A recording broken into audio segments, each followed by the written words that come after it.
Hi hello ನಮಸ್ಕಾರ ಸ್ನೇಹಿತರ. ಭಾರ್ಗವಿ ಇನ್ನೊಂದು ಹೊಸ ಅಧ್ಯಾಯ ಶುರುವಾಗಿದೆ. ಭಾರ್ಗವಿ ಹೊಸ ಅಧ್ಯಾಯಕ್ಕೆ ಎಂಟ್ರಿ ಕೊಡ್ತಿದ್ದಾರೆ ಗೌತಮಿ ಜಾಧವ್. ಹಾಗಿದ್ರೆ ಏನಾಯಿತು, ಏನು ಕತೆ, ಎಲ್ಲವನ್ನ ಕೂಡ ತಿಳ್ಕೋಬೇಕು ಅಂದರೆ ಈಗಲೇ ನಮ್ಮ ಈ ಚಾನಲ್ನ ಸಬ್ಸ್ಕ್ರೈಬ್ ಮಾಡಿ, ಹಾಗೆ ಈ ಒಂದು ವಿಡಿಯೋವನ್ನು ಪೂರ್ತಿಯಾಗಿ ನೋಡೋದನ್ನು ಯಾವುದೇ ಕಾರಣಕ್ಕೂ ಕೂಡ ಮರಿಬೇಡಿ. ಇಲ್ಲಿ ರವೀಂದ್ರ ಭಟ್ಕಳ್ ಮಗಳು ಭಾರ್ಗವಿ ಮುಂದೆನೇ ಸಾವನ್ನಪ್ತಾರೆ. ಇಲ್ಲಿ ಮಗಳಿಗೂ ಕೂಡ ಅಪಘಾತ ಆಗಬಹುದು ಅಂತ ಭಾವಿಸಿದಂಥ ರವೀಂದ್ರ ಭಟ್ಕಳ್ ಅವರು ಮಗಳನ್ನ ಕಾಪಾಡಿ ಅವರು ಮಾತ್ರ ಕೇಡುಗಳ ಕುತಂತ್ರಕ್ಕೆ ಬಲಿಪಶುವಾಗ್ತಾರೆ. ತನ್ನ ತಂದೆಯ ಸಾವಿನಿಂದ ದಿಗ್ಭ್ರಾಂತಕ್ಕೆ ಒಳಗಾಗಿರ್ತಕ್ಕಂಥ ಭಾರ್ಗವಿ ತನ್ನ ತಂದೆಯ ಸಾವನ್ನು ಅರ್ಗಿಸ್ಕೊಳ್ಳೋಕೆ ಸಾಧ್ಯ ಆಗ್ತಿಲ್ಲ. ಇಲ್ಲಿ ಬೃಂದ ಕೂಡ ತನ್ನ ತಂದೆಯ ಸಾವಿನಿಂದ ನಿಜಕ್ಕೂ ಕೂಡ ಕುಸಿತಾಳೆ ಅಂತಾನೆ ಹೇಳ್ಬೋದು. ನಾವೆಲ್ಲರೂ ಕೂಡ ಅನ್ಕೊಂಡ್ವಿ ಸ್ಮಶಾನದಲ್ಲಿ ಬೃಂದ ಆಡಿದ್ದು ನಾಟಕ ಇರ್ಬೋದು ಅಂತ, ಆದರೆ ಖಂಡಿತ ಇಲ್ಲ. ಇಲ್ಲಿ ತಂದೆ ಮೇಲೆ ಎಷ್ಟು ಕೋಪ ಸಿಟ್ಟು ಇದ್ರೂ ಕೂಡ, ಬೃಂದ ಖತರ್ನಾಕ್ ಆದರೂ ಕೂಡ ಅಪ್ಪನ ಮೇಲೆ, ಹೆತ್ತ ತಂದೆ ಮೇಲೆ ನಿಜವಾಗ್ಲೂ ಆಕೆಗೆ ಪ್ರೀತಿ ಇದೆ. ಅದೇ ಕಾರಣಕ್ಕೆ ಆಕೆ ತನ್ನ ತಂದೆಯ ಸಾವಿಗೆ ನಿಜಕ್ಕೂ ದುಃಖ ಪಡ್ತಿದ್ದಾಳೆ. ಆ ಒಂದು ಸಂಕಟದಿಂದ ಹೊರಬರುವುದು ಆಕೆಗೆ ತುಂಬ ಅಂದರೆ ತುಂಬ ಕಷ್ಟ ಆಗ್ತದೆ. ಇದರ ನಡುವೆ ಜೆ.ಪಿ. ಪಾಟೀಲ್ ಬೃಂದಾಗೆ ಸಾಂತ್ವನ ಹೇಳ್ತಿದ್ದಾರೆ. ಜೊತೆಗೆ ತನ್ನ ಬೇಳೆನ ಬೇಯಿಸ್ಕೊಳ್ಳೋಕ್ಕೂ ಕೂಡ ಮುಂದಾಗ್ತಿದ್ದಾರೆ.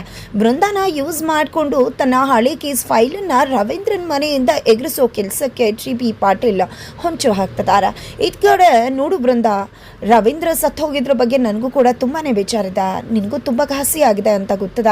ಆದರೆ ನನ್ನ ಹಳೆ ಕೇಸ್ ಫೈಲ್ ರವೀಂದ್ರನ ಹತ್ರ ಇದೆ, ಅವನೇ ಹೇಳ್ದ ನನ್ನ ಹತ್ರ ಇನ್ನೂ ಕೂಡ ಇಟ್ಕೊಂಡಿದ್ದೀನಿ ಅಂತ. ಹಾಗಾಗಿ ನಿನ್ನಿಂದ ನನಗೊಂದು ಹೆಲ್ಪ್ ಆಗಬೇಕು. ಆ ಹಳೆ ಕೇಸ್ ಫೈಲ್ ಯಾವುದೇ ಕಾರಣಕ್ಕೂ ಕೂಡ ಭಾರ್ಗವಿ ಕಣ್ಣಿಗೆ ಬೀಳಬಾರ್ದು. ಅದೇನಾದರೂ ಆಚೆ ಬಂತು ಅಂದರೆ ಖಂಡಿತ ನನ್ನ ಬದುಕಿ ಚಿತ್ರವಾಗ್ಬಿಡತ್ತೆ. ಈಗ ಎಲ್ಲವೂ ಕೂಡ ನಿನ್ನ ಕೈಲಿದೆ. ಮನೆಗೆ ಹೋಗಿ ಸಾಂತ್ವನ ಹೇಳಿ ಜೊತೆಗೆ ಆ ಫೈಲನ್ನು ತೆಗೆದುಕೊಂಡು ಬರ್ತೀಯಾ ದಯವಿಟ್ಟು ಅಂತ ಹೇಳಿ ರಿಕ್ವೆಸ್ಟ್ ಮಾಡ್ಕೋತಾರೆ ಬೃಂದಾ ಬಳಿ ಜೆ.ಪಿ. ಪಾಟೀಲ್. ಅದನ್ನು ಕೇಳಿಸ್ಕೊಂಡಂತ ಬೃಂದಾಗೆ ಅನ್ಸುತ್ತೆ, ಹಾಗಿದ್ರೆ ಅಪ್ಪನ ಆಕ್ಸಿಡೆಂಟ್ ನಿಜವಾಗ್ಲೂ ಕೂಡ ಆಕ್ಸಿಡೆಂಟ್ ಅಲ್ವಾ, ಅಪ್ಪನ ಯಾರೋ ಸಾಯಿಸಿದಾರಾ ಅಂತ. ಆಲ್ರೆಡಿ ಶಕ್ತಿ ಮತ್ತು ವಿಕ್ಕಿ ಮೇಲೂ ಕೂಡ ಡೌಟ್ ಬಂದಿತ್ತು ಬೃಂದಾಗೆ. ಅದನ್ನೇ ಪ್ರಶ್ನೆ ಮಾಡಿ ರೊಚ್ಚಿಗೆ ಎದ್ದಿದ್ಲು. ಆದರೆ ಶಕ್ತಿ ಮತ್ತು ವಿಕ್ಕಿ ಇಬ್ಬರು ಕೂಡ ಸೇರಿಕೊಂಡು ಬೃಂದಾಗೂ ನಿನಗೂ ಆ ಕತೆ ತರಬೇಕಾಗತ್ತೆ ಅಂತ ಹೇಳಿ ಎಚ್ಚರಿಸಿದ್ರು, ಬೆದರಿಸಿದ್ರು. ಈಗ ಬೃಂದಾಗೆ ಮತ್ತೆ ಜೆ.ಪಿ. ಪಾಟೀಲ್ ಮೇಲೆ ಡೌಟ್ ಶುರುವಾಗಿದೆ. ಅದೇ ಕಾರಣಕ್ಕೆ ಜೆ.ಪಿ.ಯನ್ನು ಮಾವ ಅಪ್ಪಂದು ನಿಜವಾಗ್ಲೂ ಆಕ್ಸಿಡೆಂಟಾ ಅಥವಾ ಸಾಯಿಸಿರೋದಾ ಅಂತ ಹೇಳಿ ನೇರವಾಗಿ ಜೆ.ಪಿ. ಪಾಟೀಲ್ ಮೇಲೇ ಅನುಮಾನ ಪಟ್ಟು ಪ್ರಶ್ನೆ ಮಾಡ್ತಿದ್ದಾಳೆ. ಆದರೆ ಇಲ್ಲಿ ಜೆ.ಪಿ. ಮಾತ್ರ ಇಲ್ಲ, ಒಂದು ಸತ್ತಿರೋದಷ್ಟೇ, ಆಕ್ಸಿಡೆಂಟ್ ಆಗಿರೋದಷ್ಟೇ, ಯಾರು ಕೂಡ ಮಾಡಿಲ್ಲ ಅನ್ನೋ ರೀತಿಯಲ್ಲಿ ಉತ್ತರ ಕೊಡ್ತಿದ್ದಾರೆ. ಆದರೂ ಕೂಡ ಇಲ್ಲಿ ಬೃಂದಾಗೆ ಮಾವನ ಮೇಲೇ ಡೌಟ್ ಇದೆ. ಜೊತೆಗೆ ದಯವಿಟ್ಟು ಬೃಂದ ರಿಕ್ವೆಸ್ಟ್ ಮಾಡ್ಕೋತಾ ಇದ್ದೀನಿ, ಈ ಫೈಲನ್ನು ತೆಗೆದುಕೊಂಡು ಬರ್ತೀಯ ಅಲ್ವಾ, ನಿನ್ನ ತಂದೆನ ಕಳ್ಕೊಂಡು ನಿನಗೆ ನೋವಾಗಿದೆ, ಇನ್ನು ಮುಂದೆ ಆ ಸ್ಥಾನದಲ್ಲಿ ನಾನು ಇರ್ತೀನಿ ಅಂತ ಕೂಡ ಬೃಂದ ಹೋಲೈಸೋ ನಾಟಕ ಮಾಡ್ತಿದ್ದಾರೆ. ಇದರಿಂದಾಗಿ ಬೃಂದಾಗೆ ಏನು ಹೇಳಬೇಕು ಅಂತ ಗೊತ್ತಾಗ್ತಿಲ್ಲ. ಕೊನೆಗೂ ಮಾವನ ಕಾಪಾಡೋಕೆ ಅಂತಾನೆ ಇಲ್ಲಿ ಬೃಂದ ಮುಂದಾಗ್ತಾರ. ಭಾರ್ಗವಿ ಮನೆಗೆ ಬಂದು ಹಳೆ ಫೈಲನ್ನು ಹುಡುಕಬೇಕು ಅಂತ ನಿರ್ಧಾರ ಮಾಡ್ತಾರೆ.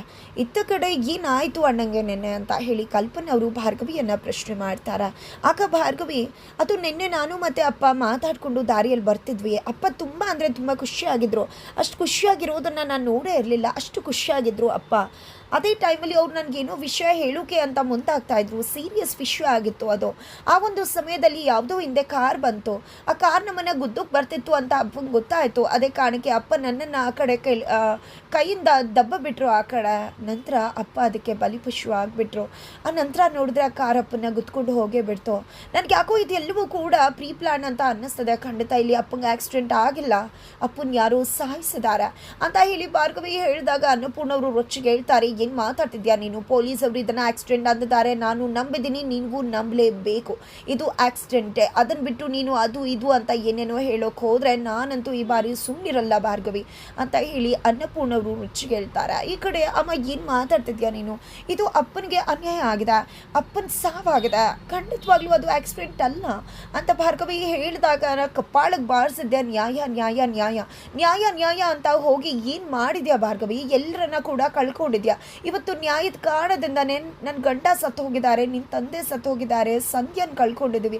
ಈ ಕಲ್ಪನಾ ನ್ಯಾಯ ಅಂತ ಕೋರ್ಟ್ಗೆ ಹೋಗಿ ಇವತ್ತು ಅವಳ ಬದುಕು ಈ ಪರಿಸ್ಥಿತಿಗೆ ಬಂದು ನಿಂತದ.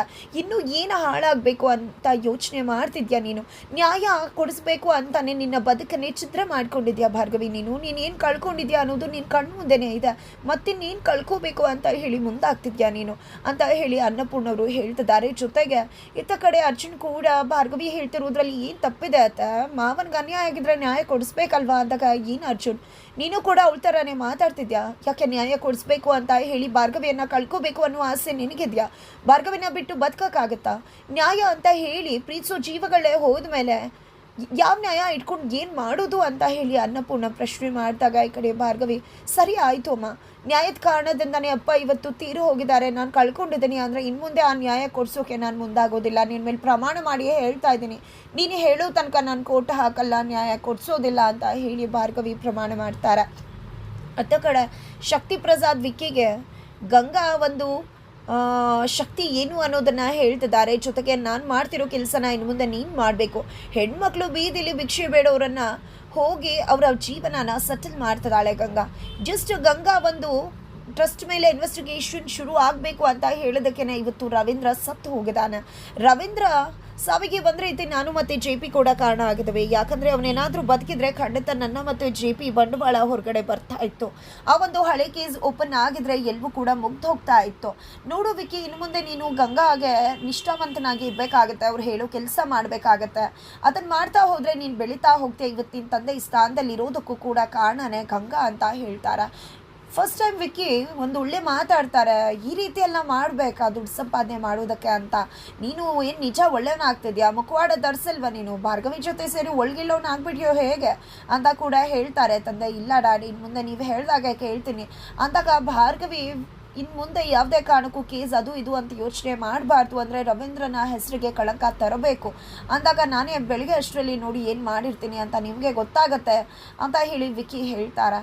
ತದನಂತರ ಇಲ್ಲಿ ಭಾರ್ಗವಿ ಜೆ ಪಿ ಮಾವನ ಏನಾದರೂ ತನ್ನ ತಂದೆಯನ್ನು ಸಾಯಿಸಿರ್ಬೋದಾ ಅಂತ ಹೇಳಿ ಅರ್ಜುನ್ ಹತ್ರ ಹೇಳಿದಾಗ, ಇಲ್ಲ, ನನ್ನ ತಂದೆ ಅಹಂಕಾರಿ ಇರ್ಬೋದು, ನಾನೇ ಗೆಲ್ಲಬೇಕು ಅಂತ ಹಠ ಮಾಡ್ಬೋದು, ಸಾವಾಸ ಸರಿ ಇಲ್ಲದೆ ಇರ್ಬೋದು, ಆದರೆ ಒಂದು ಜೀವ ತೆಗೆಯೋ ಕೆಲಸ ಮಾಡುವುದಿಲ್ಲ. ನನಗೆ ನಿಮ್ಮ ಮೇಲೆ ಕೋಪ ಎಲ್ಲ ಈ ರೀತಿ ಮಾತಾಡಿದ್ರಿ ಅಂತ ನಿಮ್ಮ ದುಃಖ ಅಷ್ಟಿದೆ, ಖಂಡಿತವಾಗ್ಲೂ ನಿಮ್ಮ ಜೊತೆಯಾಗಿ ನಾನು ನಿಂತ್ಕೋತೀನಿ. ಮಾವನಿಗೆ ಈ ರೀತಿ ಯಾರಾದರೂ ಮಾಡಿದರೆ ಖಂಡಿತ ಮಾವನಿಗೆ ನ್ಯಾಯ ಕೊಡಿಸ್ತೀನಿ ಅಂತ ಅರ್ಜುನ ಭಾರ್ಗವಿ ಜೊತೆ ನಿಂತ್ಕೊಂಡಿದ್ದಾರೆ. ಇತ್ತ ಕಡೆ ಬೆಳಗ್ಗೆ ಆಗ್ತಿದ್ದಾಗೆ ಮೀಡಿಯಾದವ್ರ ಮುಂದೆ ಭಾರ್ಗವಿ ಮಾತನಾಡ್ತಿದ್ದಾರೆ. ಅನ್ಯಾಯ ಆಗಿತ್ತು, ಆ ಹೆಣ್ಮಕ್ಳಿಗೆ ನ್ಯಾಯ ಕೊಡಿಸಿದ್ರು, ನನ್ನ ತಂದೆ ಅಂತಿರ್ಬೇಕಿದ್ರೇ ಬೈರ ಅಲ್ಲಿಗೆ ಬಂದಿದ್ದೆ ಎಲ್ಲ ಸುಳ್ಳು. ಈ ರವೀಂದ್ರ ಮತ್ತು ಜಯರಾಜ್ ಸೇರಿಕೊಂಡು ಇದೆಲ್ಲ ನಾಟಕ ಮಾಡಿದ್ದು. ಜಯರಾಜ್ ದುಡ್ಡು ಕೊಟ್ಟಿಲ್ಲ ಅಂತ ರವೀಂದ್ರ ಅವರನ್ನ ಕೋರ್ಟ್ಗೆ ಹೇಳಿದ್ರು. ಈಗ ಜಯರಾಜನ ಅಕೌಂಟಿಂದ 10 ಲಕ್ಷ ಟ್ರಾನ್ಸ್ಫರ್ ಆಗಿದೆ ರವೀಂದ್ರ ಅವರ ಅಕೌಂಟ್ಗೆ. ಇದೆಲ್ಲವೂ ಇವರೆಲ್ಲರೂ ಕೂಡ ಸೇರ್ಕೊಂಡು ಮಾಡಿರೋ ಡ್ರಾಮಾ ಅಂತ ಬೈರ ಅವರು ಹೇಳಿದಾಗ, ಇಲ್ಲ, ಏನು ಮಾತಾಡ್ತಿದ್ಯಾ ನೀನು ಅಂತ ಭಾರ್ಗವಿ ಪ್ರಶ್ನೆ ಮಾಡಿದ್ದಕ್ಕೆ, ಹೌದು ಮೇಡಮ್, ಜಾನಕಿ ಸತ್ತು ಹೋಗ್ಬಿಟ್ಲು, ಸಾಯಿಸ್ಬಿಟ್ರು ಅಂತ ಹೇಳ್ತಾರೆ. ನಿಜಕ್ಕೂ ಶಾಕ್ ಆಗತ್ತೆ. ಈ ಎಲ್ಲ ದುಷ್ಟರ ಆಟಕ್ಕೆ ಅಂತ್ಯ ಆಡೋಕೆ ಭಾರ್ಗವಿ ಮತ್ತೊಂದು ಅವತಾರವನ್ನು ತಾಳಿದಾಳ. ಇತ್ತ ಕಡೆ ಭಾರ್ಗವಿಗೆ ಧೈರ್ಯ ಹೇಳೋದಕ್ಕೆ ಗೌತಮಿ ಬಂದಿದ್ದಾರೆ. ಕುಸ್ತು ಹೋದಂಥ ಭಾರ್ಗವಿ ಮುಂದೆ ಗೌತಮಿ ಬಂದು, ನಿನ್ನ ತಂದೆ ಈ ರೀತಿ ನಾ ಬೆಳೆಸಿದ್ದಾರೆ ಅಂದರೆ ನ್ಯಾಯ ಕೊಡಿಸ್ಬೇಕು ಅನ್ನೋ ಕಾರಣಕ್ಕೆ ನಿನ್ನನ್ನು ಈ ರೀತಿ ಬೆಳೆಸಿರುವುದು, ಅದನ್ನು ಬಿಟ್ಟು ನೀನು ಈ ರೀತಿ ಇದ್ದರೆ ಹೇಗೆ, ಹೊಸದೊಂದು ಅವತಾರವನ್ನು ತಾಳು ಅಂತ ಹೇಳ್ತಿದ್ದಾರೆ. ಕೊನೆಗೂ ಮುಖ ಮುಚ್ಕೊಂಡಿದ್ದ ಇಲ್ಲಿ ಭಾರ್ಗವಿ ಹೊಸ ಚಂಡಿ ಚಾಮುಂಡಿ ಅವತಾರವನ್ನು ತಾಳಿದ್ದಾರೆ. ಯಾರು ಗಂಗಾ ಪರವಾಗಿ ಕೆಲಸ ಮಾಡ್ತಾ ಹೆಣ್ಮಕ್ಳಿಗೆ ತೊಂದರೆ ಕೊಡ್ತಿದ್ದಾರೋ ಎಲ್ರಿಗೂ ಕೂಡ ಪಾಠ ಕಲಿಸೋಕೆ, ದುಷ್ಟರ ಸಂಹಾರ ಮಾಡೋದಕ್ಕೆ ಮಹಿಷಾಸುರ ಮರ್ತಿನಿಯಾಗಿ ಎಂಟ್ರಿ ಕೊಟ್ಟಿದ್ದಾಳೆ ಭಾರ್ಗವಿ. ಹಾಗಿದ್ರೆ ಏನಾಗುತ್ತೆ ಮುಂದೆ ತಿಳ್ಕೋಬೇಕು ಅಂದರೆ ಮುಂದಿನ ವಿಡಿಯೋಗೆ ವೇಚ್ ಮಾಡೋದನ್ನು